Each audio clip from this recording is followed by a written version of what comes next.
दोस्तों stock market से आप दो तरीके से पैसा कमा सकते हो। या तो आप ट्रेडिंग करो, जो कि आप स्टॉक्स में कर सकते हो, इंडेक्स में कर सकते हो, ईटीएफ्स में कर सकते हो। या तो फिर आप लॉन्ग टर्म का गेम खेलो, मतलब किसी स्टॉक को, किसी म्यूचुअल फंड को, किसी ईटीएफ को, किसी कमोडिटी को 3 साल, 5 साल, 10 साल, मतलब जितनी आपकी क्षमता हो, जितने बड़े आप लॉन्ग टर्म इन्वेस्टर हो, उस तरीके से आप पैसा कमा सकते हो। और ट्रेडिंग में भी दोस्तों दो चीजें होती हैं जिसको हम कहते हैं, या तो आप इंट्राडे करोगे, मतलब कि एक ही दिन खरीदा और एक ही दिन बेच दिया। और दूसरा होता है हमारा स्विंग ट्रेडिंग। ठीक है, जिसमें आप क्या करोगे, थोड़े समय के लिए स्टॉक को होल्ड करोगे, जब वो आपको प्रॉफिट देगा तब आप उसको बेच सकते हो, भले ही वो आप 2 दिन में दे दे, 10 दिन में दे दे, या फिर 1 महीने में दे दे। तो उसको कहते हैं दोस्तों स्विंग ट्रेडिंग। और मैं दोस्तों आपको सच बताऊं तो swing trading one of the most popular ways है स्टॉक मार्केट से पैसा कमाने का, क्योंकि यहाँ पे आपको बहुत सारे एडवांटेजेस मिल जाते हैं as compared to intraday and option trading. और अगर आप यूट्यूब पे सर्च करोगे तो one of the most viewed topic यही है, मतलब सबसे ज्यादा लोग सर्च इसी के बारे में करते हैं। क्योंकि सही बताऊं तो जो भी प्रोफेशनल लेवल के लोग मैंने देखे हैं जो लंबे समय तक मार्केट में टिके हुए हैं, वो सारे लोग स्विंग ट्रेडिंग ही करते हैं। तो दोस्तों आज का ये जो वीडियो है हमारा, ये एक तरीके का मास्टर क्लास रहेगी स्विंग ट्रेडिंग के ऊपर, जिसमें हम ये जानेंगे कि स्विंग ट्रेडिंग आखिरकार होती क्या है और मार्केट में ये स्विंग मूव्स आते क्यों हैं।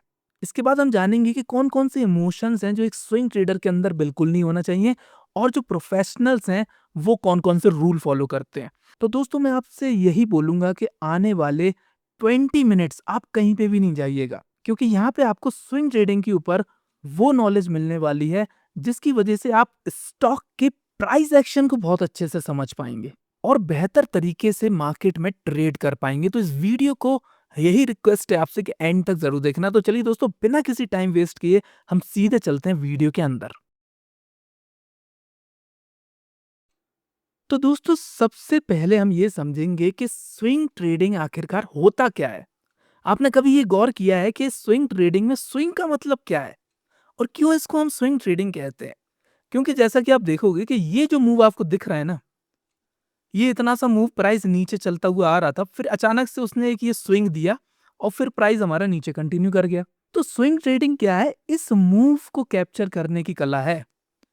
ये वाला जो मूव है, ये जो स्विंग है, ये हमको कैप्चर करना है।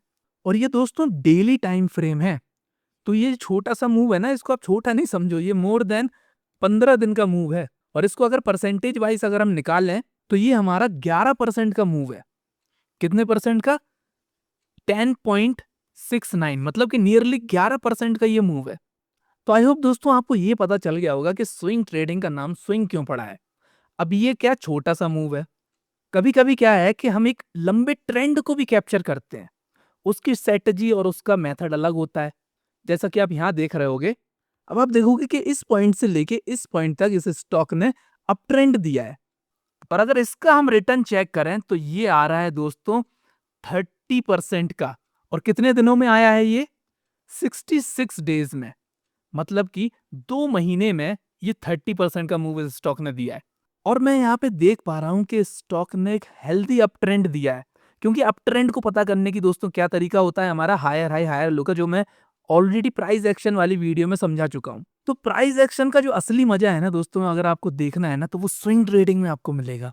क्योंकि इंट्राडे में क्या ही मूव मिलता है, 5 घंटे का हमारे पास समय रहता है, 5 घंटे में मूव आया नहीं आया लॉस में बेच के निकलना पड़ता है। लेकिन जब स्विंग में दोस्तों मूव आता है ना इस तरीके का, तो ये समझ लो कि महीनों तक आपकी ट्रेड चलती है। और साल भर में अगर आपने ऐसी 1 या 2 ट्रेड ले ली ना, तो आपके बल्ले बल्ले हो गए। अब सोचोगे अगर ये वाली ट्रेड मेरे को मिल जाती, 2 महीने में मेरा 30% बन जाता और मैं शांति से बैठ जाता, पूरे साल कुछ नहीं करता, और कोई अपॉर्चुनिटी मिलती तो वहां पे ट्रेड करने की कोशिश करता। तो दोस्तों यही फायदा है स्विंग ट्रेडिंग का, और इसीलिए प्रोफेशनल लोग इसको बहुत ज्यादा महत्व देते हैं। आपको कोई प्रोफेशनल इंट्राडे करता हुआ नहीं दिखेगा, कोई ऑप्शन में नहीं बाइंग करता हुआ दिखेगा। सेलिंग जरूर करते होंगे, लेकिन मोस्ट ऑफ द लोग स्विंग ट्रेडिंग करते हैं, क्योंकि उनको पता है दोस्तों कि यहाँ पे रिस्क टू रिवॉर्ड रेशियो बहुत गजब का मिलता है। अब जैसे कि मैं इस पॉइंट पे अगर नजर डालूं, तो आप देखोगे कि यहाँ पे एक बुलिश एनगल्फिंग कैंडलस्टिक पैटर्न भी हमको दिख रहा है। लेकिन अगर इसको थोड़ा सा एक्सीड करोगे, थोड़ा सा जूम आउट करोगे, तो यहाँ पे आपको एक सपोर्ट जोन भी मिल जाएगा। ठीक है, तो आप देखोगे कि कितना छोटा-सा स्टॉप लॉस है, इस पॉइंट पे हमको एंटर करना है, इतना सा स्टॉप लॉस है और रिटर्न देखो आप कितना लंबा मिला है। और इस तरीके के मूव को हम ट्रेल स्टॉप लॉस करके बहुत अच्छे से कैप्चर कर सकते हैं। जैसा कि आपको पता है कि नॉर्मल जब हम इन्वेस्टिंग करते हैं, निफ्टी का एक एवरेज रिटर्न दोस्तों 13 से 14% सालाना है, साल का रिटर्न है। तो स्विंग ट्रेडिंग क्या है कि यहाँ पे हमको मल्टीपल अपॉर्चुनिटीज देता है। किस तरीके से देता है? क्योंकि स्विंग ट्रेडिंग का जो स्टॉक सिलेक्शन प्रोसेस है ना, वो इंट्राडे से एकदम डिफरेंट है। उसके ऊपर हम किसी सेपरेट वीडियो में बात करेंगे। आज अब आप ये जानो कि अगर मैं 1 लाख रुपए की भी कैपिटल अगर मेरे पास होगी, तो भी मैं स्विंग ट्रेडिंग बहुत ईजिली कर सकता हूँ, क्योंकि यहाँ पे मैं क्या कर सकता हूँ कि 5 स्टॉक को चूज करूंगा, 20-20 हजार रुपए मैं उसमें लगाऊंगा और इस तरीके का अगर मुझे किसी एक में या दो में भी रिस्क टू रिवॉर्ड रेशियो मिल गया और इस तरीके का 2-3 स्टॉप लॉस भी हिट होगा, तो आप सोचो कि एट द एंड मेरा प्रॉफिट कितना हाई रहेगा। निफ्टी को तो छोड़ो, बड़े-बड़े म्यूचुअल फंड्स को आप बीट कर सकते हो। लेकिन सारा खेल यहाँ पे दोस्तों किस चीज़ का है? प्राइस एक्शन का है और स्ट्रैटेजीज़ का है। और सबसे इम्पोर्टेंट चीज़ है दोस्तों यहाँ पे पेशेंस का गेम है। क्या चीज़ है? पेशेंस का गेम है। अब आप खुद सोचो कि 2 महीने तक होल्ड करना पड़ेगा, अगर इस टाइप का मूव आया तो आप कर सकते हो क्या? आपके सामने प्रॉफिट दिख रहा होगा, 15% प्रॉफिट आ चुका है इस पॉइंट तक और फिर ये नीचे जाने लगा, तो आपके अंदर इतना पेशेंस है, आपके अंदर इतनी क्षमता है कि आप इस लॉस को झेल भी सको, ताकि ऊपर ये स्टॉक दोबारा जाएगा। मतलब हर किसी के बस की बात नहीं होती है, इसलिए दोस्तों मोस्ट ऑफ द लोग स्विंग ट्रेडिंग में फेल हो जाते हैं। क्या हो जाते हैं? स्विंग ट्रेडिंग में फेल हो जाते हैं, क्योंकि वो बहुत ज़्यादा इमोशनल होते हैं लॉस के प्रति। प्रॉफिट उनसे होल्ड नहीं होता है। स्टॉप लॉस दुनिया भर के कटवाते रहेंगे, लेकिन प्रॉफिट बिल्कुल होल्ड नहीं कर पाएंगे। चलिए दोस्तों, तो बहुत सारी ज्ञानबाजी हमने यहाँ पे कर दी है। अब हम चलते हैं मार्केट फेजेस को हम थोड़ा सा समझ लेते हैं कि किस तरीके से एक स्टॉक हमारा बिहेव करता है। ये जितने भी मूव्स आते हैं ना, इनको पता करने का क्या सीक्रेट है, क्या स्ट्रेटजी लगाना पड़ती है हमको, तो वो मैं आपको थोड़ा थ्योरेटिकल समझाऊंगा और उसके बाद आपको चार्ट पे भी बताऊंगा। तो दोस्तों ये वीडियो ना थोड़ी सी लॉन्ग हो जाएगी, तो प्लीज मेरे को क्षमा करना। 30 to 40 मिनट्स की रहेगी, लेकिन समझ लो कि गोल्ड माइन है। वीडियो का एंड तक अगर आप देख लोगे तो मजा आ जाएगा और बहुत सारे कंसेप्ट आपके क्लियर हो जाएंगे। तो दोस्तों सबसे पहली चीज जो हमारी समझने की है ना, वो है मार्केट फेज। मार्केट फेज बोल लो या इसको आप किसी स्टॉक का फेज बोल लो। मतलब कि एक स्टॉक या एक मार्केट या पर्टिकुलर सेक्टर एक फेज में चलता है और ये फेज हमारा बार बार रिपीट होता है एक ही स्टॉक में या एक ही सेक्टर में। वो दोस्तों क्या होता है? AMD। ये आप याद रखो, क्या होता है? AMD। ए का मतलब होता है एक्यूमुलेशन। क्या होता है? एक्यूमुलेशन। एम का मतलब होता है मैनिपुलेशन और डी का मतलब होता है डिस्ट्रीब्यूशन। क्या है? डिस्ट्रीब्यूशन। अब इसमें समझने वाली चीज क्या है कि जो हमारा प्रॉफिट है ना, वो हमारा डिस्ट्रीब्यूशन में होता है। इसको हम थोड़ा सा प्लॉट करके आपको बताते हैं, ताकि आपको बहुत इजी तरीके से समझ में आएगा कि ये सारे फेजेस हमारे काम कैसे करते हैं। देखो, जो हमारा स्टॉक है ना, जब भी वो बड़ा मूव देगा, उससे पहले क्या करेगा? वो एक रेंज बनाएगा। वहां पे बहुत सारी पोजीशन बायर्स की, स्मार्ट मनी की, इंस्टीट्यूशन की लग रही होती हैं। तो वो फेज आपको ऐसा दिखेगा, एक सपोर्ट और रेजिस्टेंस के जोन में। ये जोन बोल रहा हूं मैं, लाइन नहीं बोल रहा हूं इसको। इस जोन के बीच में ना प्राइस फंसा रहेगा, बहुत दिनों तक, बहुत महीनों तक भी फंसा रह सकता है। ठीक है। उसके बाद क्या है कि ये प्राइस हमारा ब्रेकआउट देगा नीचे की तरफ, अगर इसको ऊपर जाना होगा। अगर ये ऊपर की तरफ ब्रेकआउट देगा तो ये नीचे की तरफ जाएगा। इसको कहते हैं दोस्तों मैनिपुलेशन। ये जोन है हमारा एक्यूमुलेशन। मतलब क्या है? नाम से ही आप समझ जाओ कि यहाँ पे बहुत सारे लोगों की ना पोजीशन ऐड हो रही हैं। बहुत सारे लोग दोस्तों यहाँ पे बाय सेल कर रहे होंगे और एक यहाँ पे लिक्विडिटी बहुत ज्यादा क्रिएट हो चुकी होगी। उसके बाद क्या होगा कि मैनिपुलेशन हमको देखने को मिलेगा। मैनिपुलेशन क्या है कि यहाँ पे जब प्राइस जैसे ही ऊपर जाना होगा, तो यहाँ पे क्या करेगा? ये लोगों को ट्रैप करेगा। क्योंकि दोस्तों जब तक वो ट्रैप नहीं करेगा ना, तब तक प्राइस हमारा बड़े मूव को अचीव ही नहीं कर सकता। ये बात आप जान लो। क्यों? क्योंकि उसका रीजन ये है दोस्तों, जब ये ट्रैपिंग होती है ना, यहाँ पे ये ट्रैपिंग होती है ना, तो यहाँ पे क्या है कि जब हमें रेड कैंडल मिल जाए, जैसे सपोर्ट ब्रेक हो गया यहाँ पे, तो यहाँ पे क्या होगा कि बहुत सारे सेलर्स आ जाएंगे और यहाँ पे पोजीशन लगा देंगे। उनको लगेगा यहाँ पे ब्रेकआउट हो चुका है। उस चक्कर में क्या है कि यहाँ पे बहुत सारी लिक्विडिटी क्रिएट हो जाएगी। और मैनिपुलेशन का मतलब ये नहीं है कि खाली एक सिंगल कैंडल, वो तो मैंने आपको समझाने के लिए बताया है। मैनिपुलेशन आपको इस तरीके का दिखेगा, आपको प्राइस ऐसे दिखेगा नीचे की तरफ, ठीक है? नीचे की तरफ एक छोटा-सा ज़ोन बना रहा होगा सपोर्ट के नीचे, अगर इसको ऊपर जाने होगा। फिर क्या होगा? फिर ये हमारा सीधे यहाँ से डिस्ट्रीब्यूशन की तरफ जाएगा, जो कि हमारा एक बहुत बड़ा अप ट्रेंड रहेगा, या फिर शॉर्ट टाइम में हमको एक फास्ट मूव मिलेगा। और यही फास्ट मूव ग्रैब करना है हमको दोस्तों, कहाँ पे? स्विंग ट्रेडिंग में। अब आपको लग रहा होगा कि यार ये सब फेजेस तो मेरे को पता ही नहीं है और मैं स्टॉक में कैसे चेक करूं, तो उसका भी मैं आपको तरीका बता देता हूं ताकि आपको बहुत अच्छे से समझ में आ जाए। अभी आप मुझे ये बताओ कि आपको यहाँ की साइकोलॉजी समझ में आई कि नहीं आई? कमेंट में यस लिख देना कि यस, यहाँ तक मेरे को साइकोलॉजी समझ में आ गई। और दोस्तों, मेन साइकोलॉजी क्या है वो मैं आपको थोड़ा सा और बता देता हूँ कि जब मैनिपुलेशन होता है ना, तो मैनिपुलेशन में क्या है, जो सेलर्स है ना, इनके जो रेजिस्टेंस है, यहाँ पे ना इनके स्टॉप लॉसेस रहते हैं, क्योंकि यहाँ से प्राइस नीचे लेके गए ना ये लोग, इस रेजिस्टेंस से, इस रेंज से। तो इस रेंज का जब ब्रेकआउट होगा मैनिपुलेशन के बाद, तब यहाँ पे इनके स्टॉप लॉसेस बाइंग पोजीशन में कन्वर्ट हो जाएंगे, जो कि हमको एक एक्स्ट्रा मोमेंटम और एक एक्स्ट्रा फोर्स देंगे। बायर्स तो यहाँ पे रहेंगे ही, और ये स्टॉप लॉसेस भी एक एक्स्ट्रा मोमेंटम देंगे। और जो लोग इस वेट कर रहे होंगे, जो भी प्रोफेशनल लोग होंगे, जो भी हाई नेटवर्थ इंडिविजुअल होंगे, जो इस टाइप की ट्रेडिंग का, इस टाइप के फेजेस खत्म होने का वेट करते हैं, तो वो भी वहाँ पे बहुत बड़े अमाउंट में एंटर करेंगे और ये मूव हमको बहुत बड़ा मिलेगा। इसको मैं आपको चार्ट पे समझाऊँगा ना, तब आपको बहुत अच्छे से क्लियर होगा कि मैं क्या यहाँ पे आपको ज्ञानबाजी दे रहा हूँ। अब देखो दोस्तों, ये एक एग्ज़ाम्पल आपको दिख रहा होगा, यहाँ पे आप देखोगे कि स्टॉक ने यहाँ पे बहुत अच्छे से एक्यूमुलेट किया, थोड़ा बहुत यहाँ पे मैनिपुलेट करने की कोशिश करी, और उसके बाद आप देखोगे यहाँ पे डिस्ट्रीब्यूशन हुआ, ठीक है? अब जैसा कि आप देखोगे कि ये ना एक डेली टाइम फ्रेम है। अब जब मैंने इसकी रेंज को खींचा, तो अब देखोगे आपके 228 डेज़, मतलब कि पूरी 1 साल की रेंज थी ये। और 1 साल बाद जैसे ही इसने रेंज को यहाँ पे ब्रेक किया, तब इसने मात्र 50 दिन में यहाँ पे 26% का यहाँ पे रिटर्न दिया।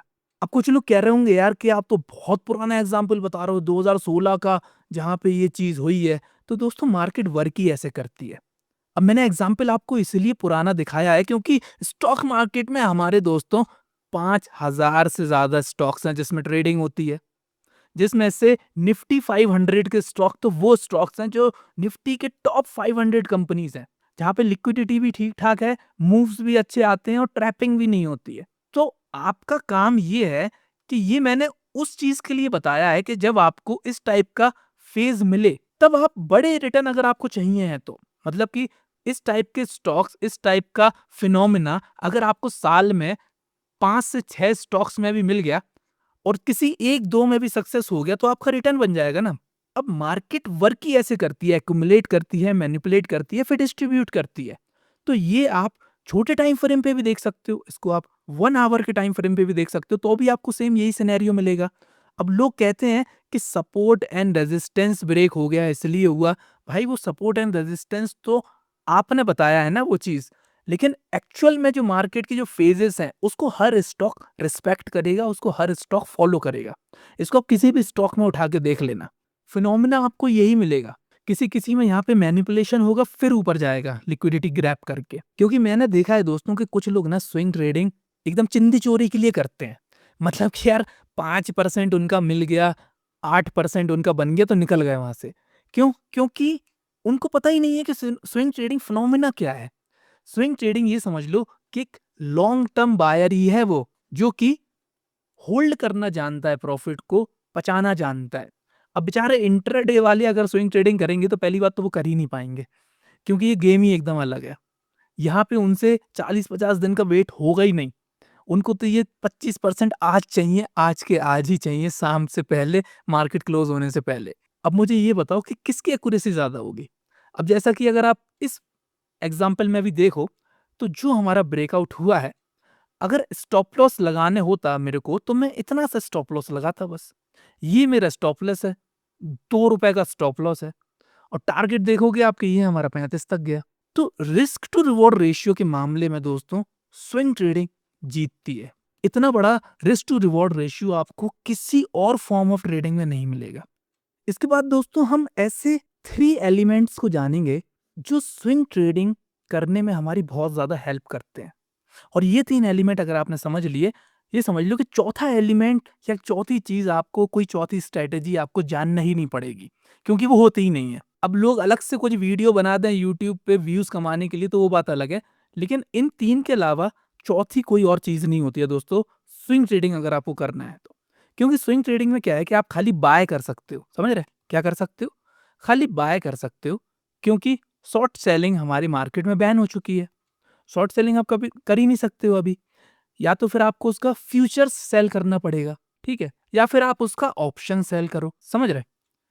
तो क्या चीज़ है कि यहाँ पे रिटेलर्स आज की डेट में खाली बाय ही कर सकते हैं। तो बाय करना है तो हमको 3 चीज़ें यहाँ पे देखना पड़ेंगी, और वो 3 चीज़ें दोस्तों मोस्ट इम्पोर्टेंट है समझने के लिए। ये समझ लो कि वीडियो का सबसे इम्पोर्टेंट पार्ट अभी चालू हुआ है। अभी तक तो हम खाली उसकी साइकोलॉजी समझ रहे थे, थोड़ा बहुत ज्ञानबाजी कर रहे थे। तो सबसे पहली चीज़ है दोस्तों, हमको ट्रेंड आइडेंटिफाई करना है, ट्रेंड। अब कुछ लोग कहेंगे कि यार बस खाली ट्रेंड ही तो फाइंड आउट करना है, उसमें क्या दिक्कत है? अगर इतना ही ईज़ी होता ना दोस्तों तो फिर क्या ही बात थी? सभी लोग आज की डेट में करोड़पति होते स्विंग ट्रेडिंग करते-करते। क्योंकि ये चीज़ दोस्तों सिंपल ज़रूर है लेकिन ईज़ी नहीं है, ठीक है? अब मैं आपको अगर बोल दूँ ना कि ट्रेंड आइडेंटिफाई कर लो, तो आपको लगेगा यार ये तो वही बकवास वाली बातें कर रहा है, लेकिन दोस्तों बकवास वाली बात नहीं है ये। ये बहुत इंपॉर्टेंट चीज़ है, इसको मैं जब आपको लाइव चार्ट में दिखाऊँगा ना, कोई सा भी चार्ट आप खोल लेना, हमेशा ट्रेंड जब तक स्ट्रॉन्ग रहेगा ना, आपको बहुत अच्छे-अच्छे स्विंग ट्रेडिंग के अपॉर्च्युनिटीज़ मिलेगी किसी भी स्टॉक में, किसी भी इंडेक्स में। तो ट्रेंड एक है, दूसरा है हमारा दोस्तों रेंज फाइंड आउट करना। क्या चीज़? रेंज फाइंड आउट करना। रेंज क्या होती है हमारी? Supply and demand. Supply and demand मतलब कहाँ से स्टॉक को सप्लाई और कहाँ से उसकी डिमांड क्रिएट हो रही है। इसको थोड़े आसान भाषा में अगर समझें तो simple support and resistance find out करना।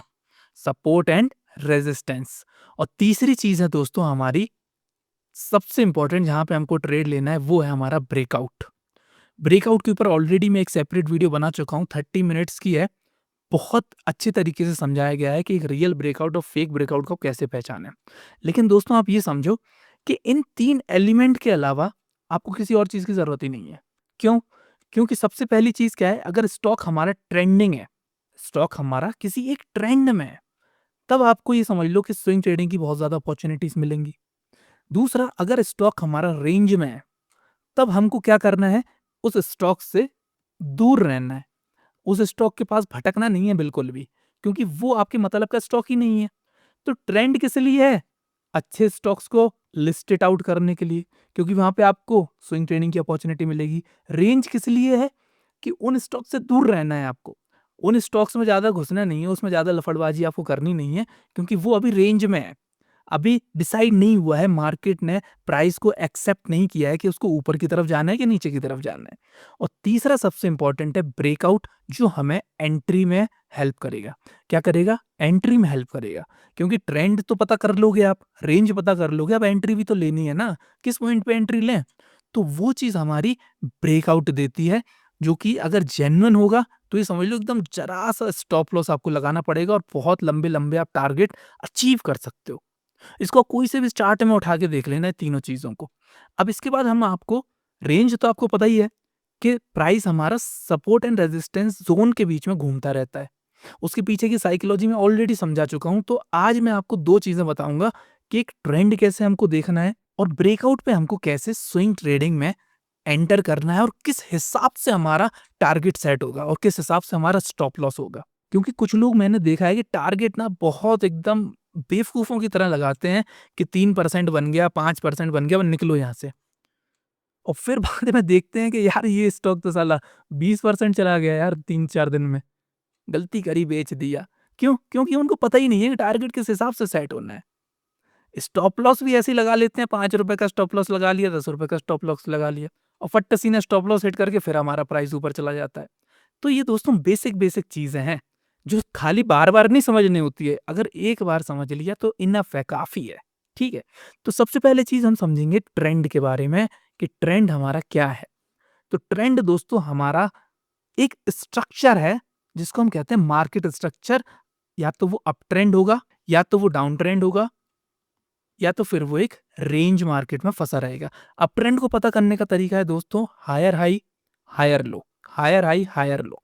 मतलब प्राइस हमारा एक हायर हाई बनाएगा और एक हायर लो बनाएगा, और इस तरीके से प्राइस हमारा महीनों तक ऊपर जा सकता है, सालों तक ऊपर जा सकता है। कुछ कुछ ट्रेंड है, कुछ कुछ स्टॉक्स है, मैं देख रहा हूँ कि 2023 से 2025 हो गया भाई साहब, एक ही ट्रेंड में चले जा रहे हैं, चले जा रहे हैं। इसका मतलब ये नहीं है कि एक ही लाइन में ऊपर चले जा रहे हैं। इसका मतलब ये है कि उनमें इस टाइप का स्ट्रक्चर फॉर्म हो रहा है, जिससे हमको ये पता चलता है कि प्राइस हमारा ना अप ट्रेंड में है, और यहाँ पे जैसे ये स्विंग हमको मिलता है ना, ये वाला स्विंग, तो यहाँ पे हम अपनी एंट्री बनाते हैं। ट्रेंड के बेसिस पे बता रहा हूँ आपको। डाउन ट्रेंड इस तरीके का होगा कि प्राइस हमारा एक लोअर हाई और लोअर लो बनाएगा, लोअर हाई और लोअर लो, ठीक है। और ट्रेंड हमारा कैसे पता करें जब चेंज हो जाए, हजारों बार बता चुका हूं, सारी वीडियोस में बताया है कि जैसे ही हमारा प्राइस इस लोअर हाई को क्रॉस कर देगा, तो समझ लो वहां पे हमारा ट्रेंड चेंज हो चुका है। या तो फिर वो अब रेंज मार्केट में जाएगा, या तो फिर वहां से हमको रिवर्सल मिलेगा। क्या मिलेगा? रिवर्सल मिलेगा। अब आप कहोगे कि यार लफड़बाजी तुमने बहुत कर ली, अब मुझे एग्जाम्पल दिखाओ। अब जैसे ये एग्जाम्पल देखो, यहां से इस पॉइंट से एक अप ट्रेंड स्टार्ट हुआ है, अभी पता नहीं चला हमें अप ट्रेंड है कि नहीं है। जैसे ही इसने ये रेंज ब्रेक करी, इसके बाद ये यहाँ पे गया, फिर देखो आप कि इसने ट्रेंड का फॉर्मेशन किया कि नहीं किया। एक हायर हाई बनाया, हायर लो बनाया, हायर हाई बनाया, हायर लो बनाया, हायर हाई बनाया, हायर लो बनाया, ठीक है। और ये डेली चार्ट है, डेली है, डेली। समझ लो कि एक एक कैंडल एक दिन को दिखा रही है। तो जब इतना मूव आया है ना, तो ये कम से कम 15 दिन का मूव है। इतना ही मूव कैप्चर कर लोगे ना तो मजा आ जाएगा। और देखोगे कब तक चला ये ट्रेंड हमारा। एक हायर हाई यहाँ बनाया, हायर लो यहाँ बनाया, फिर यहाँ पे एक छोटा सा हायर हाई बनाया, हायर लो बनाया, अभी भी ब्रेक नहीं हुआ है। इस पॉइंट को ब्रेक कर देता ना तो हम समझते कि ट्रेंड खत्म हो गया है। अभी ब्रेक नहीं हुआ है, ये हायर हाई है, ये हायर लो है। अब जैसा मैंने आपको एग्जाम्पल में बताया था ना, तो प्राइस हमारा इतना स्ट्रेट और इतना इजी थोड़ी चलता है। ये तो समझाने का तरीका है कि ऐसे ऐसे ऐसे ऐसे चल रहा है। प्राइस हमारा ऐसे ही चलेगा, छोटा सा पुल बैक आएगा, कभी बड़ा पुल बैक आएगा, कभी बहुत लंबा आएगा, ठीक इस टाइप का चलता है। लेकिन कंसेप्ट आप समझो कि हायर लो को ये ब्रेक नहीं कर रहा है, ठीक है। अब देखोगे कि एक स्विंग इसने यहाँ पे बनाया, ये हायर हाई बनाया ना इससे ऊपर, और ये एक हायर लो बनाया। फिर इसके बाद इसने एक हायर हाई ये बनाया। वैसे हायर लो तो इसने यहाँ भी बना दिया था, लेकिन आप देखोगे कि यहाँ पे इसको भी ब्रेक कर दिया इसने। मतलब क्या है कि इस पॉइंट तक हमारा ट्रेंड था, और ये भाई साहब ये पूरे कम से कम 7 या 8 महीने का ट्रेंड था। और इस ट्रेंड में कितनी बार स्विंग ट्रेडिंग की अपॉर्चुनिटी हमको मिली है। जो प्रोफेशनल और जानकार बंदा होगा ना, वो तो कहेगा भाई साहब मजा आ गया। इस टाइप के अगर 15-20 स्टॉक मिल जाए ना, तो लाइफ ही सेट है पूरी। अब देखो कि जो एक्सपीरियंस बंदा होता ना, अब वो यहाँ पे बाय साइड की ट्रेड नहीं डालता। क्यों? क्योंकि उसे पता है कि यहाँ पे हमारा हायर लो ब्रेक हो गया है, ठीक है। हायर लो हमारा ब्रेक हो गया है, प्राइस हमारा इधर पे आ चुका है। लेकिन कुछ होंगे महाशय हमारे, वो कहेंगे यार ये तो अभी भी ट्रेंड में चल रहा है, बाय कर लो, बाय कर लो। और देखो सट्टे सीना प्राइस नीचे आया, और फिर इसके बाद थोड़ा सा रेंज में रहा, फिर एक फेक ब्रेकआउट देके फिर नीचे चला गया। मतलब क्या, देखो अब ट्रेंड हमारा यहीं पे खत्म हो गया था। अब इतना सा मूव जो आया है ना, अब लोग कहेंगे कि यार ये तो फिर अभी भी अप ट्रेंड में है। तो भाई वो अप ट्रेंड में नहीं है, वो खाली लिक्विडिटी का गेम है। प्राइस को नीचे जाना है तो बाय ऑर्डर भी तो चाहिए बहुत सारे। ऐसे ही चला जाएगा क्या हवा में नीचे? जब तक बाइंग ऑर्डर नहीं मिलेंगे तब तक वो प्राइस नीचे नहीं जाएगा हमारा। तो आप देखोगे कि यहाँ पे अच्छा खासा मैनिपुलेशन हुआ है। एक तरीके से आप उसी को समझ लो। देखो जैसे मैंने एक्यूमुलेशन वाला समझाया था ना, देखो अभी आपको लग छोटा रहा होगा क्योंकि ये डेली टाइम फ्रेम है। अगर इसको मैं टाइम पीरियड अगर इसका थोड़ा सा कैलकुलेट करूँ ना, तो इस पीरियड से, जैसे अगर यहाँ से ही मान लें, यहाँ से लेके यहाँ तक, तो ये 70 दिन है। 70 दिन मतलब 2 महीने प्राइस रेंज में रहा है। और इसको अगर मैं आवरली टाइम फ्रेम कर लूँ ना, तब आपको पता चलेगा कि कितनी बड़ी रेंज थी ये। सॉरी गाइस, वो चार्ट पता नहीं कहाँ खो गया यार, मैंने बहुत ढूंढा मिला नहीं। अब ये देखो कि करंटली में भी आप देखोगे कि यहाँ पे एक ट्रेंड का फॉर्मेशन हो रहा है, ठीक है।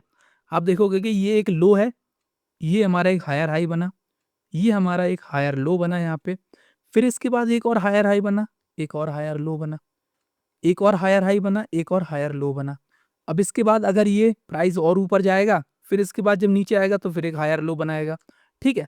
तो इसी तरीके से देखोगे ना आप दोस्तों कि ट्रेंड हमारे चलते हैं और कोई सा भी प्राइस है ना ये इस ट्रेंड को हमेशा फॉलो करेगा जब भी वो हमारी एक्यूमुलेशन के ज़ोन से बाहर आएगा। तो ट्रेंड के बेसिस पे दोस्तों ट्रेड लेने का क्या तरीका होता है कि हमको स्विंग्स पे एंट्री लेना पड़ती है। कब लेना पड़ती है एंट्री? स्विंग्स पे। और ये दोस्तों एंट्री लेने में हमारा एक इंडिकेटर बहुत काम आता है जिसको कहते हैं हम मूविंग एवरेजेस, ठीक है? आपने देखा होगा कि सारे लोग जितने भी वीडियो बनाते हैं यूट्यूब पे मूविंग एवरेजेस का यूज़ करते हैं। जब भी स्विंग ट्रेडिंग के ऊपर एंट्री या एग्जिट वगैरह प्लान करना होता है, क्यों? क्योंकि दोस्तों मूविंग एवरेजेस क्या काम करता है हमारा, यहाँ पे जितना भी प्राइस है उसका हमको एवरेज दे देता है, जो भी आप उसका टाइम पीरियड चूज करो, ठीक है? अगर 50 पी चूज करोगे तो पिछले 50 दिन का एवरेज बता देगा, 20 चूज करोगे तो पिछले 20 दिन का एवरेज बता देगा। तो इसीलिए मूविंग एवरेजेस हम प्लॉट करते हैं और प्राइस हमारा जब भी ट्रेंड में होगा तो वो क्या करेगा कि मूविंग एवरेजेस के पास टच करेगा और वहां से स्विंग लेगा। क्यों? क्योंकि अगर मूविंग एवरेजेस के नीचे चला गया, मूविंग एवरेजेस को प्राइस क्रॉस कर गया, तो इसका मतलब क्या है कि यहाँ पे बायर्स अब स्ट्रांग नहीं रहे हैं। बायर्स अब स्ट्रांग नहीं रहे हैं क्योंकि जो एवरेज प्राइस चला आ रहा था, उसको सेलर्स नीचे लेके चले गए। थोड़ा-सा सिंपल सा लॉजिक होता है। बस आपको समझने वाली बात क्या है कि मूविंग एवरेजेस अगर हमारा स्विंग पे टच हो रहा है, तो वहाँ से आपकी एक एंट्री बन सकती है, छोटा-सा एक स्टॉप लॉस रहता है उसका। हम थोड़ा-सा मूविंग एवरेजेस प्लॉट करके आपको बता देते हैं किस तरीके से ये काम करता है। देखो, जैसे कि मैंने यहाँ पे मूविंग एवरेजेस प्लॉट कर लिया है, 20 पीरियड रखा है और सिंपल मूविंग एवरेज है। कोई एक्सपोनेंशियल की ज़रूरत नहीं है, सिंपल मूविंग एवरेज है और आप देखोगे कि जब भी प्राइस हमारा मूविंग एवरेजेस के पास आ रहा है, यहाँ पे टच करके प्राइस हमारा ऊपर जा रहा है। तो अगली एंट्री हमारी कैसे प्लान हो सकती है कि प्राइस दोबारा हमारा मूविंग एवरेज के पास आए और फिर ऊपर जाए, तो वो हमारी एक एंट्री हो जाएगी। और स्टॉप लॉस इस केस में क्या रखना है कि जो प्राइस हमारा जो कैंडल मूविंग एवरेज को टच कर रहा है, इसका लो इसका लो हमारा स्टॉप लॉस होगा। और इस टाइप के स्टॉप लॉस का ये समझ लो कि चांसेस हमारे 10 टू 15% होंगे, ज़्यादा से ज़्यादा अगर ये हिट हो जाए तो। वैसे तो आप देखोगे कि 80% केसेस में अगर ट्रेंड हमारा स्ट्रांग होगा, तो ये जो पुल बैक वाली कैंडल है ना, जो हमारा हायर लो, वो कभी ब्रेक नहीं होगा। जैसा कि मैंने आपको बताया है कि अगर ट्रेंड होगा तो हायर लो ब्रेक ही नहीं होगा। अगर हायर लो ब्रेक हो गया तो फिर वो घंटे का ट्रेंड है फिर वो। इसलिए आप देखोगे कि इसमें छोटी-सी हमको स्टॉप लॉस मिलती है। जैसे ही ये कैंडल हमारी हायर लो वाली बनी और इसके ऊपर हम यहाँ पे एंटर कर गए और ये ज़रा-सा हमारा स्टॉप लॉस है। अगर स्टॉप लॉस अगर नीचे चला गया, फेल हो गया, तो फिर वहाँ पे हमारा ट्रेड आइडिया ही फेल हो गया, वहाँ पे हमारा ट्रेंड ही फेल हो गया। तो फिर किस बात की ट्रेड बची हो? फिर तो वो हमारा अप ट्रेंड बचा ही नहीं। देखो, जैसे इस केस में हुआ, ये देखो, ये एक यहाँ पे ट्रेंड चला आ रहा था, हायर हाई, हायर लो बनाते हुए। अब जैसे यहाँ पे देखो कि ये जो हमारी टच हुई कैंडल, यहाँ पे हमने ट्रेड ले ली इस पॉइंट पे। इसको मैं थोड़ा-सा ज़ूम कर देता हूँ ताकि आपको ईज़िली समझ में आए। देखो, ये जो कैंडल है ये टच करी हमारी, तो यहाँ पे क्या किया हमने, जैसे ही इसका ये दूसरे दिन ब्रेक हुआ हाई, हमने यहाँ पे एंटर कर जाते और स्टॉप लॉस क्या रखते, इस कैंडल का लो। और आप देखोगे कि 1 दिन, 2 दिन और तीसरे दिन ये हमारा लो ब्रेक हो गया और यहीं से हमारा ट्रेंड चेंज हो गया। देखो, ये ट्रेंड ही पूरा चेंज हो गया। क्यों? क्योंकि यहाँ पे हमारा ट्रेंड फेल हो गया, इसीलिए हमारा स्टॉप लॉस हिट हो गया। सिंपल सा कंसेप्ट है दोस्तों स्टॉप लॉस का। क्या कंसेप्ट है कि जो हमारा ट्रेडिंग आइडिया है, सिंपल मैं बताऊं आपको, स्टॉप लॉस हमेशा वो पॉइंट होना चाहिए कि जहां पे हमारा ट्रेडिंग आइडिया फेल हो जाए। यहाँ पे ट्रेडिंग आइडिया क्या था हमारा, ट्रेंड के बेसिस पे कि प्राइस हमारा स्विंग करेगा फिर ऊपर जाएगा हायर लो बना के। तो हायर लो ही जब क्रॉस हो गया तो फिर वो ट्रेंड ही नहीं बचा, इसलिए हमारा स्टॉप लॉस हो गया और यहाँ से हम खुशी खुशी बाहर निकल गए। कितना सा देना पड़ा, इतना सा। अगर प्राइस ऊपर जाता तो भाई साहब मजे ही आ जाते, लंबा प्रॉफिट लेते। स्टॉप लॉस छोटा सा है, प्रॉफिट लेने को दुनिया भर का है, ठीक है? तो हमको हमेशा क्या करना है कि देखो, रिस्क मैनेजमेंट इसमें सीखो आप, ठीक है? सारी चीज़ें हम धीरे-धीरे बताते जाएँगे, रिस्क मैनेजमेंट सीखो। कभी भी क्या करना है कि सिंगल स्टॉक में ना ट्रेड ही नहीं करना है। पूरा कैपिटल आपको सिंगल स्टॉक में लगाना ही नहीं है, क्योंकि कुछ जो महान लोग होते हैं ना, वो कहते हैं कि यार जब प्रॉफिट कमाना ही है तो अच्छा कमाएँगे। पता चला 1 लाख रुपए उनके पास है, पूरा का पूरा इसमें ठोक दिया। अब ये जो कैंडल है ना, ये छोटी-मोटी नहीं है कैंडल, ये भी कम से कम 2 से 3% की कैंडल होगी, तो एक ही दिन में आपका 3% साफ हो गया पूरा, ठीक है? तो आपको क्या करना है, हमेशा इन टाइप के स्टॉक्स को फाइंड करना है, बहुत ईज़ी है फाइंड करना, बहुत ईज़ी है इन टाइप के स्टॉक्स को फाइंड करना। बस एक सिंपल सी टेक्निक होती है, जो कि हमने आपको बता दी है ट्रेंड वाली। इसको अगर हम डिटेल में अगर आप चाहते हो कि इस टाइप की एंट्रीज़ कैसे लेना है, तो आप लिख देना एंट्री लिख देना कमेंट में। क्या लिखोगे? एंट्री लिख देना। तो इसके ऊपर मैं एक डिटेल्ड वीडियो बना दूँगा, मिनिमम 1 आवर की बनाऊँगा और आपको मल्टीपल स्टॉक्स में बताऊँगा। ठीक है? स्टॉक्स में, इंडेक्स में, निफ्टी में बहुत जगह आपको बताऊँगा। क्यों? क्योंकि निफ्टी में आप देखोगे कि फ्यूचर्स ट्रेड होते हैं। बहुत सारे लोग फ्यूचर्स भी ट्रेड करते हैं। तो फ्यूचर्स में अगर आप इन टाइप की पोज़ीशन आपकी बन गई, तो ये समझ लो कि दुनिया भर का प्रॉफ़िट आपका हो सकता है। क्यों? क्योंकि आपकी एंट्री सही हो जाएगी वहाँ पे। तो हम कहाँ थे?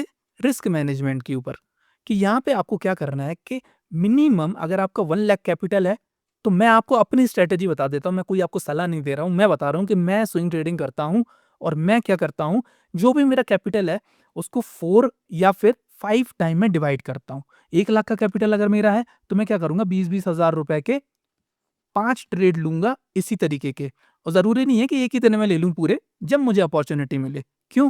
क्योंकि इसका 2 फ़ायदा है। पहली बात, स्टॉप लॉस अगर हिट होगा तो हमारा बहुत कम लॉस होगा। जहाँ हमारा 1 लाख पे 2 से 3% का लॉस हो रहा था, वहीं हमारा 20,000 रुपए कम होगा। ठीक है? दूसरा, कि अगर हमारा ये जो ट्रेंड है, यहाँ से या ना तो हमारा स्टॉप लॉस हिट हुआ, ना हमें इतना ज़्यादा प्रॉफ़िट मिल रहा। पता चला कि यहीं से रेंज मार्केट में चला गया, क्योंकि मार्केट दोस्तों अनएक्सपेक्टेड है। ज़रूरी नहीं है कि यहाँ से प्राइस ऊपर ही चला जाए। स्टॉप लॉस भी आपका हिट ना हो और यहीं पे आपका समय खराब कर दे, पता चला हफ्ते 2 हफ्ते यहीं पे मूव करता रहे, तो क्या है कि उसी बीच आपको कोई दूसरी अपॉर्चुनिटी मिली, तो वहां पे आप इन्वेस्ट करने के लिए आपके पास पैसा ही नहीं बचा, पूरा तो यहीं लगा दिया। इसीलिए बोलते हैं दोस्तों, चाहे जितनी अच्छी अपॉर्चुनिटी मिले, चाहे जितना अच्छा ट्रेड मिले, हमेशा अपने कैपिटल को मिनिमम 4 टू 5 में ब्रेक करो और तब जाके आप उसमें एंट्री लो। ठीक है? क्योंकि यहाँ पे आप लंबे समय के लिए हो, कोई क्या एक आध हफ्ते के लिए आए हो क्या स्टॉक मार्केट में? हमेशा लंबे समय तक पैसा कमाना है, तो लंबे समय तक पैसा कमाना है, तो थोड़ा-थोड़ा लगाओ ताकि लंबे समय तक कमा सको। ठीक है? और साल में भी अगर आपने यार 30 या 35% या 40% बना लिया, तो भाई साहब समझ लो कि राजा हो आप। हाथों-हाथ आपको लोग उठा के ले जाएँगे अगर कंसिस्टेंटली आप 10 साल तक ये अगर 30 से 40% आपने साल का बना लिया तो। हँसी खेल नहीं है। जितना सिंपल लग रहा है ना, इतना है नहीं है, क्योंकि यहाँ पे दोस्तों पेशेंस का गेम है। इसीलिए बोला जाता है आपसे कि प्लीज़ रिस्क मैनेजमेंट करके चलो, अपने कैपिटल को मैनेज करके चलो। आई होप दोस्तों इस वीडियो में बहुत ज़्यादा ज्ञानबाज़ी हो रही है, लेकिन क्या करें, बहुत ज़्यादा ज़रूरी है। ये छोटे-छोटे पॉइंट्स हमको देखने होते हैं कि हमारा कैपिटल किस हिसाब से हमको मैनेज करना है, एंट्री किस हिसाब से मैनेज करना है, स्टॉप लॉस किस हिसाब से मैनेज करना है, ठीक है? अब जैसे एक एक एग्ज़ाम्पल तो हमने आपको दे दिया ट्रेंड बेसिस पे। अब दूसरा एग्ज़ाम्पल होता है दोस्तों हमारा ब्रेकआउट वाला, ठीक है? और ब्रेकआउट वाला तो भाई साहब जब चलता है तो एकदम मज़ा ही आ जाता है। आज मैं खाली आपको ये बताऊँगा कि ब्रेकआउट के बेसिस पे कैसे आपको एंट्री, स्टॉप लॉस और टारगेट कैसे लेना है। आज मैं आपको ये नहीं बताऊँगा कि फेक ब्रेकआउट क्या होता है, क्योंकि उसके ऊपर हमारी सेपरेट वीडियो आप देख सकते हो, 2 या 3 दिन पहले ही डाली है। देखो दोस्तों, जैसे ये एक परफेक्ट एग्ज़ाम्पल है हमारे ब्रेकआउट का। आप देखोगे प्राइस कितने दिनों से, कितने महीनों से एक रेंज में चल रहा था और यहाँ जाके इसको ब्रेकआउट मिला है। 1, 2, 3, 4, 5 बार प्राइस आया और उसके बाद हमको यहाँ पे ब्रेकआउट मिला। और दोस्तों हमेशा आप देखोगे कि मैंने यहाँ पे लाइन नहीं बनाई है। ये मैंने एक रेंज बनाई है, क्योंकि हमेशा ये एक रेंज होती है। जो इंस्टीट्यूशंस हैं उनके मल्टीपल प्राइस पे पोजीशन होती है, कभी भी एक प्राइस पे नहीं होती है, क्योंकि एक इंस्टीट्यूशन है ही नहीं। कोई एक इंस्टीट्यूशन है क्या? अगर कोई एक इंस्टीट्यूशन होता तो वो एक ही प्राइस पे पोजीशन बना लेता। लेकिन यहाँ पे मल्टीपल इंस्टीट्यूशन है, इसलिए दोस्तों किसी को नहीं पता है। हाँ, लेकिन उनको ये चीज़ पता है कि यहाँ पे स्मार्ट मनी बैठा हुआ है। तो क्या है दोस्तों कि प्राइस ना एक रेंज बना लेती है इस टाइप की। आप देखोगे ऊपर और नीचे सप्लाई एंड डिमांड हमारा बन चुका है, सपोर्ट एंड रेजिस्टेंस यहाँ पे बन चुका है। तो जैसे यहाँ पे ब्रेकआउट हुआ ना, तो आप देखोगे यहाँ पे फट सीने इतना बड़ा मूव आया है, ठीक है? अब इस केस में क्या है कि ब्रेकआउट के बहुत सारे तरीके होते हैं पता करने के, क्या वो फेक ब्रेकआउट है, क्या वो रियल ब्रेकआउट है। जैसा कि आप देखोगे, जो हमारा प्राइस है, इस ब्रेकआउट कैंडल के नीचे नहीं आया, नीचे तो छोड़ो, आधे में भी नहीं आया ढंग से। जिस वजह से आप देखोगे कि स्टॉप लॉस हमारा छोटा-सा हो जाता। ब्रेकआउट पे भी अगर आपको ट्रेड लेना है, तो स्टॉप लॉस का तरीका क्या है कि ये जो ब्रेकआउट कैंडल है ना, अगर इसका लो सेलर ने ब्रेक कर दिया, तो फिर वो हमारा ब्रेकआउट नहीं माना जाएगा। क्यों? क्योंकि वहाँ पे जितने भी बायर्स थे जो इस टाइप का ब्रेकआउट करके गए हैं, तो वो तो भाई साहब पूरे के पूरे वीक पड़ गए और प्राइस वहाँ से हमेशा नीचे आएगा दोबारा इस रेंज के पास, ठीक है? जैसा कि आप देखोगे कि कुछ लोग ना इस ट्रैप में फँसे होंगे। यहाँ पे आपको दिख रहा है ना, ये भी एक ब्रेकआउट, क्योंकि कुछ लोगों ने यहाँ पे ऐसी लाइन बना ली होगी। लाइन बना लेते हैं ना लोग, पागल होते हैं। अब देखोगे लाइन के हिसाब से तो यहाँ ब्रेकआउट है, लेकिन दूसरे ही दिन कैंडल हमारे नीचे गई और देखो इसका लो ब्रेक हो गया और हमारा ब्रेकआउट फेल हो गया। लेकिन इसका लो ब्रेक नहीं हुआ है। तो इसमें क्या है कि इसमें हम रिस्क ले सकते हैं। क्या रिस्क ले सकते हैं? वैसे तो ब्रेकआउट और फेक ब्रेकआउट की बहुत सारी कंडीशंस होती हैं कि प्राइस यहाँ पे कंसोलिडेट करे रेंज के ऊपर फिर ऊपर जाए, लेकिन कभी-कभी मैंने जैसा कि पिछली वीडियो में बताया था कि प्राइस हमारा कभी-कभी रेंज कुछ नहीं बनाता है, सीधे ऊपर जाता है। तो इस केस में आप क्या कर सकते हो कि दूसरे दिन, तीसरे दिन का वेट करो और यहाँ पे एंटर कर लो, ठीक है? यहाँ पे एंटर कर लो और इतना सा आप स्टॉप लॉस रख सकते हो। ज़्यादा से ज़्यादा स्टॉप लॉस 3 या 4% का या 5% का हो सकता है। उसके बाद आप देखो कि यहाँ तक आपका प्राइस गया और यहाँ तक क्यों गया? यहीं तक क्यों नहीं गया? यहीं से नीचे क्यों नहीं आ गया? उसका भी दोस्तों रीज़न होता है क्योंकि मार्केट में दोस्तों चलती है लिक्विडिटी के हिसाब से। क्या चलती है? लिक्विडिटी के हिसाब से। अब आप देखोगे कि ये हमारे 2 की लेवल्स हैं। सपोर्ट एंड रेजिस्टेंस को हम की लेवल्स मानते हैं, ठीक है? तो प्राइस हमारा जब भी ब्रेकआउट होगा, तो हमेशा जाएगा नेक्स्ट की लेवल के पास। कहाँ जाएगा? नेक्स्ट की लेवल के पास और वहाँ जाके थोड़ा बहुत कंसोलिडेट करेगा और वहाँ से भी अगर ब्रेकआउट देने होगा तो देगा, नहीं तो वहाँ से हमारा रिवर्सल आ जाएगा या फिर प्राइस एक रेंज में चला जाएगा। ठीक है? तो जैसा कि इस केस में आप देखोगे कि इसके बाद यहाँ पे जो नेक्स्ट लेवल है, की लेवल, वो मुझे यहाँ पे दिखाई दे रहा है और हमेशा मैंने लाइन नहीं बनाई। मैंने एक रेंज बनाई है इसके हिसाब से क्योंकि यहाँ पे एक ऑर्डर ब्लॉक भी है हमारा, जो कि थोड़ा-सा एडवांस कांसेप्ट है। आप देखोगे कि यहाँ पे कुछ लोग इधर पे लाइन बना लेते और सोचते कि यहाँ तक का टारगेट रख लेते, प्राइस यहीं से देखो मूव हो गया और उनका जो भी प्रॉफिट था वो यहाँ पे खत्म हो गया। तो उनको ये समझना चाहिए कि हमेशा जहाँ पे बहुत सारी कैंडल्स हो ना, इस टाइप की रेंज हो, जहाँ पे क्लस्टर हो, तो उसको एक रेक्टेंगल से मार्क कर लो। सबसे ईज़ी ये है और जैसे ही प्राइस हमारा इस रेक्टेंगल के अंदर आ जाए, तो वहीं पे आप ये समझ लो कि वहाँ पे आपका टारगेट पूरा हो चुका है और वहाँ से आप बेच के निकल जाओ। क्योंकि वहाँ से प्राइस कुछ भी हो सकता है। पता चला यहाँ पे रेंज में भी जा सकता था और प्राइस देखो नीचे भी आ गया। और कभी-कभी क्या है कि प्राइस इस रेंज के ऊपर भी जाता है और फिर यहाँ जाके कंसोलिडेट करके और ऊपर जाना होता तो उसको और ज़्यादा ब्रेकआउट देके ऊपर जाता। लेकिन इतना भी अगर आपने कैप्चर कर लिया तो ये समझ लो महारथी हो बहुत बड़े। क्योंकि ये बहुत बड़े पेशेंस का गेम है। ये मिनिमम 2 महीने का मूव है, ये डेली चार्ट है भाई, 1 आवर का नहीं है, ठीक है? तो इतना भी मूव आपने कर लिया बर्दाश्त, तो ये समझ लो कि आप बहुत कमाल के ट्रेडर हो। और ये दोस्तों आती है सारी चीज़ें एक्सपीरियंस से आती हैं। क्योंकि जो नया ट्रेडर होता है ना, मैं उसको पूरी साइकोलॉजी बता देता हूँ आपको उसकी। वो क्या करता है कि जैसे ही वो यहाँ पे एंटर करता, देखो, इस पॉइंट पे जैसे ही वो एंटर करता, जैसा कि मैंने बताया कि जैसे ये ब्रेक हुआ इस पॉइंट पे एंटर कर गया और स्टॉप लॉस ये लगा दिया। अब यहाँ तक तो प्राइस गया, यहाँ तक तो वो होल्ड कर लेता अपने प्रॉफिट को। जैसे ही ये रेड कैंडल आई ना, उसकी भाई से फट के 4 हो जाती है एकदम और यहीं पे निकल जाता वो, यहीं निकल जाता, यहीं। 1 दिन भी नहीं रुकता। उसने कहा भाई साहब 1-2% जो मिल रहा प्रॉफिट उसको लो और निकलो, नहीं तो क्या पता लॉस हो जाए, स्टॉप लॉस हिट हो जाए, ठीक है? लेकिन एक्सपीरियंस जो ट्रेडर है उसको पता है कि यहाँ पे वेट करने का गेम है। या तो भाई हमारा स्टॉप लॉस हिट होगा या तो हमारा टारगेट अचीव होगा। और ये मूव क्यों आया है उसका रीज़न भी ये है क्योंकि यहाँ पे चल रही ट्रैपिंग। क्या चल रही है यहाँ पे? ट्रैपिंग। क्योंकि देखो एक एक ज़ोन यहाँ भी बनता हुआ दिखाई दे रहा है। तो कुछ लोगों को लगेगा कि यार ये ज़ोन यहाँ पे बन रहा है मतलब कि प्राइस यहाँ जाके तब दोबारा लौटने वाला है। तो भाई दोबारा लौटता भी तो वो यहाँ तक आता है, इस रेंज तक। इसके अंदर नहीं घुसता। क्योंकि इसके अंदर घुस जाता तो एक आइडिया ही फेल हो जाता ब्रेकआउट का, तो वो फेक ब्रेकआउट हो गया। तो वहाँ पे जो स्टॉप लॉस है वो दो और निकलो। क्योंकि दोस्तों यार रिस्क तो लेना पड़ेगा ना। अब तुम इतना डरोगे कि एक रेड कैंडल आ गई और तुम बेच के निकल जाओ तो फिर कैसे प्रॉफिट कमा पाओगे? कैसे जो इतना बड़ा मूव है इसको कैप्चर कर पाओगे? इसीलिए दोस्तों जब भी ट्रेड में एंटर करो ना, तो आर या पार की लड़ाई होती है। क्या होती है? आर या पार, बीच में कुछ नहीं। या तो हमारा स्टॉप लॉस हिट होगा और स्टॉप लॉस तब हिट होगा जब हमारा ट्रेड आइडिया फेल हो जाएगा। या तो फिर हमारा टारगेट अचीव होगा जो है हमारा नेक्स्ट की लेवल। आई होप दोस्तों ये वीडियो में आपको काफ़ी कुछ चीज़ें सीखने को मिली होंगी। थोड़ी बहुत साइकोलॉजी हमने यहाँ पे कवर करने की कोशिश करी है। और ये हमारा बेसिक लेवल का एक वीडियो था जिसमें हम खाली आप हमने समझाया है आपको बेसिक चीज़ें। क्योंकि इसके अंदर दोस्तों बहुत डीप में जाके भी काम होता है। क्योंकि अभी तो हमने यहाँ पे देखोगे आप कि डेली बेसिस पे ही हमने चार्ट खोला है।